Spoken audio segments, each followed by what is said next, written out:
नमस्कार, स्वागत है आपका विकास वार्ता में। विकास वार्ता के तहत आज मौजूद हैं जनपद बागपत के गांव दत्तनगर में। पंचायत चुनाव संपन्न हो चुके हैं, नए प्रधान ग्रामीणों ने चुन लिए हैं। उनसे हम बात करेंगे कि उनके चुनावी घोषणा पत्र में उन्हें मुद्दे लेकर आए थे, किन किन समस्याओं को निस्तारण करने के लिए प्राथमिकता पर लेकर कार्य कर रहे हैं। तो इसी क्रम में हमारे साथ मौजूद हैं नवनिर्वाचित प्रधान दत्तनगर से लोकेश गोस्वामी जी। आइए आपको उनसे रूबरू कराते हैं। सर, स्वागत है आपका। नमस्कार जी। अच्छा लोकेश जी, सबसे पहले तो मैं आपसे कहना चाहूँगा कि अपनी ग्रामीणों ने जिसको आपको चुना है, आपको प्रधान अपना निर्वाचित किया है, हमारे माध्यम से कोई धन्यवाद आप उनसे ज्ञापित करना चाहते हैं? जी बिल्कुल धन्यवाद करना चाहता हूँ जी। जिन्हीं भाई बंधुओं ने हमें वोट दिया है, माता बहनों ने, जी सबसे पहले मैं हाथ जोड़ कर उनका धन्यवाद करता हूँ। जी। और जो उन्होंने हमारे से आज आस और आचार विचार लगाए हुए हैं, जी उनकी आस को हम पूरी करेंगे। जी। उनके सभी कार्य को अपना काम मानते हुए जी। उनके हर सुख दुख में शामिल रहेंगे जी। और हर सभी आदमी का साथ देंगे। अच्छा लोकेश जी, सबसे पहले आपसे बात करूं, प्रधान आप बन चुके हैं जी। किन मुद्दों को लेकर आप प्राथमिकता पर कार्य करें? क्या क्या समस्याएं गांव में प्रमुखता पर रहें? समस्या गांव में सबसे पहले है तालाबों की। जी।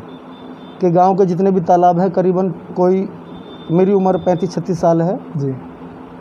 और 35-36 साल से करीबन 15 साल से बच्चा जानना शुरू हो जाता है कि हमारे गांव में कोई काम हुआ है नहीं हुआ है। जी। तो जल निकास की बड़ी समस्या गाँव में लगती है। मैं 20 साल से मैं इस गांव में कोई काम नहीं देख रहा। जी। और हमारा गांव जो है 50 साल बैकवर्ड में गया हुआ है। जी। लोग प्रधान बन जाते हैं, जी। अपने अपने ऊंचे मकान बनाते हैं, जी। रिश्तेदारियों को बुला कर उनके घर बना देते हैं। जी। पर गांव के किसी गरीब आदमी को या गांव के जैसे तालाबों की समस्या है, रोडों की समस्या है, जी। इनमें कोई कार्य नहीं करते। जी। और इसी बात को लेते हुए गांव के लोग बहुत परेशान हैं। जी। यहाँ कोई किसी के पास आने जाने के लिए तैयार नहीं है। बाहर का कोई रिश्तेदार मेहमान नहीं आता हमारे पास जी। गांव की गंदगी को देखते हुए, क्योंकि हमारे घर पर आने के लिए रास्ता नहीं है। जी। और सभी परिवार के गांव के लोग परेशान हैं जी।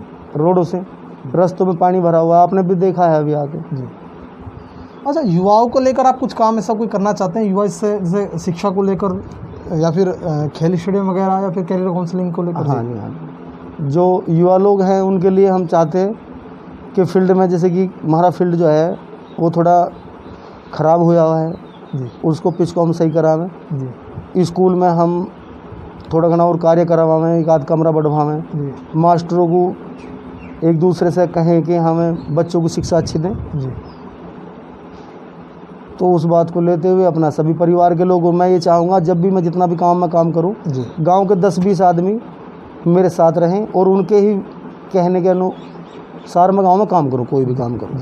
अच्छा, आज आप हमारे ज़िले के जिलाधिकारी राजकमल यादव जी हैं। जी। जी। उन्होंने एक अनुरोध किया है, जितने भी प्रधान नियुक्त हुए हैं, अभी निर्वाचित किए गए हैं, जी। जी। कि अपने गाँव में वो इस महामारी को रोकने के लिए कोई योजना बनाकर कार्य करें। महामारी को योजना रोकने के लिए तो जी पहले गवर्नमेंट बताएगी, कोई ना कोई हमें उपाय बताएगी। वे हमें दवा देते हैं, ये स्प्रे कराते हैं जी। या इनको टीकेकरण करवाते हैं, इनका लगवाते टीके वगैरह लगाते हैं। तो उसी वजह से काम करेंगे हम उसमें। अनावश्यक जो गांव में भीड़ इकट्ठा की जाती है, कोई बाजार लगाए जाते हैं, इस प्रकार से नहीं, अभी यहाँ कोई बाजार नहीं लग रहा है, ना कोई भीड़ लगी हुई है, ना ही कोई दुकानें खुली हुई हैं। जी। तो कोरोना कोई केस आपके गाँव में नहीं है अभी तक? कोरोना के केस जो हैं बाहर से आए हुए हैं, जो शुगर के मरीज हैं, जी। वे 2-4 इस दौर से गुजरे हैं कि कोरोना जैसी शिकायत उनके पाई गई है। जी। और गांव के लोग बड़ी सावधानी से अपने घर में बैठे हुए हैं। जी। कोई किसी के पास आ जा नहीं रहा है। जी।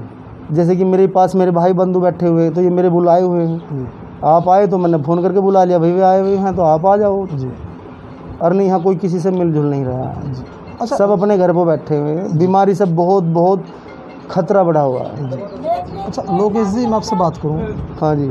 इस देश को आते 75 साल हो चुके हैं, जी। जी। प्रधान भी बन रहे हैं। जी। जी। जल निकासी छोटी छोटी समस्याएं गाँव में हैं, ये समाप्त नहीं हो रही हैं। क्या आप मानते हैं भ्रष्टाचार है?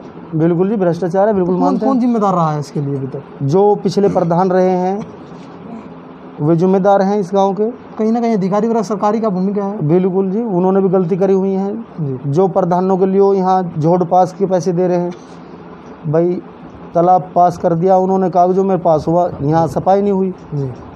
गांव के खड़ंजे बन गए, वे खड़ंजे नहीं बने। जी। तो हर चीज़ को लेकर परेशान है गांव के लोग। काम होता नहीं है। जी।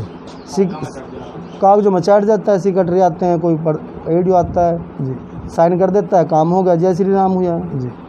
अच्छा, जैसे लोगों के रोजगार ठप हो चुके हैं। हाँ हाँ, लोग राशन वितरण कैसा है गाँव में? राशन की तरफ से जैसे कि मोदी सरकार है हमारी जी उन्होंने हमें बहुत सपोर्ट किया है जी हमारे जो गांव के लोग हैं वे राशन लेने जाते हैं, ज़्यादातर फ्री राशन दे रहे हैं वे लोग जी। और घर घर जाके एक दूसरे की मदद भी कर रहे हैं गांव के आपस में लोग। जी। तो महिलाओं को सशक्त करने के लिए कोई आपके मैनिफेस्टो मुद्दा रहा था? महिलाएं मजबूत बने, महिलाओं को जो उनके योजनाएं उनके लिए हैं, जैसे गांव में सिलाई केंद्र खुले या फिर स्वयं सहायता समूह महिलाओं के लिए बने? हम तो गवर्नमेंट से बिल्कुल आस करेंगे जी कि कोई ना कोई महिलाओं के लिए भी यहाँ काम विकास करा जाए। वृद्धा पेंशन, विधवा पेंशन, विकलांग पेंशन सबसे पहला होना चाहिए ये। जी जैसे विकलांग पेंशन है, वृद्धा पेंशन है, जी और कुछ बुजुर्ग हैं जी जिनकी पेंशन बनी हुई नहीं है, उनकी पेंशन बने। जी और कुछ गांव में गरीब लड़कियां हैं जिनके माँ बाप नहीं हैं, जी उनकी शादी में हम परिवार के लोग इकट्ठे हो गए उनकी मदद करें। कुछ गवर्नमेंट से भी उनके लिए मदद लें, उनकी शादियों में, जी उनके खाने खर्चे में जी। हम उनका हर तरीके से मदद करेंगे। अच्छा, एक बड़ी दुखद घटना आज हुई है।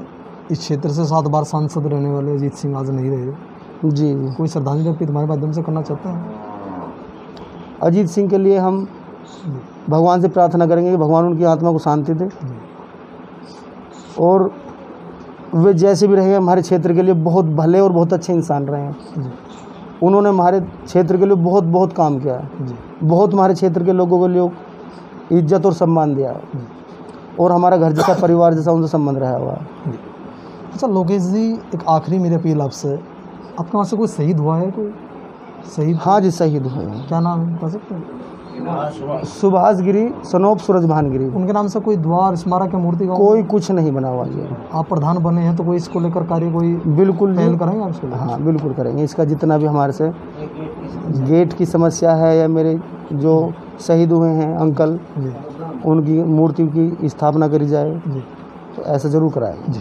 अच्छा लोकेश जी, हम जुड़ने के लिए आपका बहुत बहुत धन्यवाद जी। आप प्रधान बने हैं तो विकास कार्य का गाँव में कराएं, और 5 साल बाद एक निर्विवाद रूप से अपने कार्यकाल को संपन्न करें। बहुत बहुत धन्यवाद, नमस्ते। अभी हम बात कर रहे थे जनपद बागपत के दत्तनगर के जो नवनिर्वाचित प्रधान हैं लोकेश गोस्वामी जी, जिन्होंने पूरे गांव का धन्यवाद दिया है उनको प्रधान चुनने के लिए, और जिनका कहना है अब की बार वो गाँव की जो भी समस्याएं हैं प्राथमिकता पर जल निकासी की समस्या को लेकर वो कार्य करेंगे। बागपत से कैमरा पर्सन अनिल धामा के साथ प्रताप आर्य की रिपोर्ट, सच खबर न्यूज़ नेटवर्क बागपत।